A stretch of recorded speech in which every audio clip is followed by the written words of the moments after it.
गाजर का हलवा सेहत के लिए कितना फ़ायदेमंद या नुकसानदेह? मौसम सरमा में पाकिस्तान के मुख्तलिफ मकामात में जो सौगात हर घर में सबको पसंद होती है वो गाजर का हलवा है। इंतहाई लजीज होने के बास ये लगभग मौसम सरमा की रवायत बन चुकी है।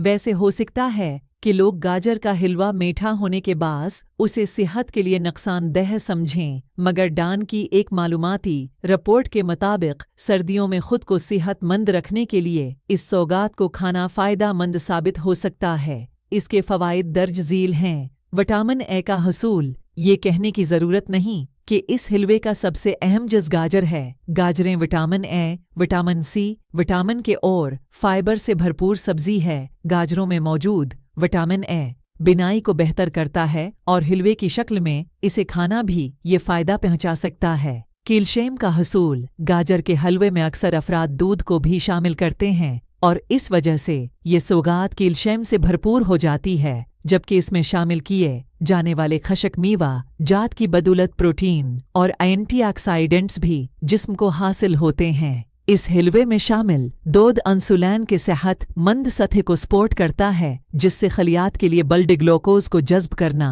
आसान होता है, जबकि मीठे की ख्वाहिश कम होती है। इन्फेक्शन से तहफ़्फ़ुज़। गाजर के हलवे में सेहत के लिए फ़ायदेमंद फैट भी जिस्म को मिलता है, जो कि सर्दियों में होने वाले जिस्मानी दर्द को कम करने में मदद देता है। ताहिम बहुत ज़्यादा घी शामिल करने से ग्रीस करना चाहिए, बल्कि देसी घी का इस्तेमाल ज़्यादा बेहतर है। इसी तरह गाजर में मौजूद विटामिन ए जिस्मानी मदाफ़ाती निज़ाम को भी बेहतर करके मुख्तलिफ इन्फेक्शन से तहफ़्फ़ुज़ फराहम करता है। जल्द की सेहत के लिए भी फ़ायदेमंद। गाजर बेटा कैरोटीन से भरपूर सब्जी है, जो कि सूरज की नुकसान दशआओं से बचाने में मदद देता है और यूवी रेज़ सर्दियों में ज़्यादा मुतहरिक होती हैं, तो गाजर का हलवा इस मसले से बचाने में मदद देता है। बस ये ज़हन में रखें, कोई भी ग़िज़ा इसी वक्त सेहत बख्श साबित होती है जब उसे आतिदाल में रहकर खाया जाए, तो गाजर का हलवा बहुत ज़्यादा खाना नुकसान पहुंचा सकता है।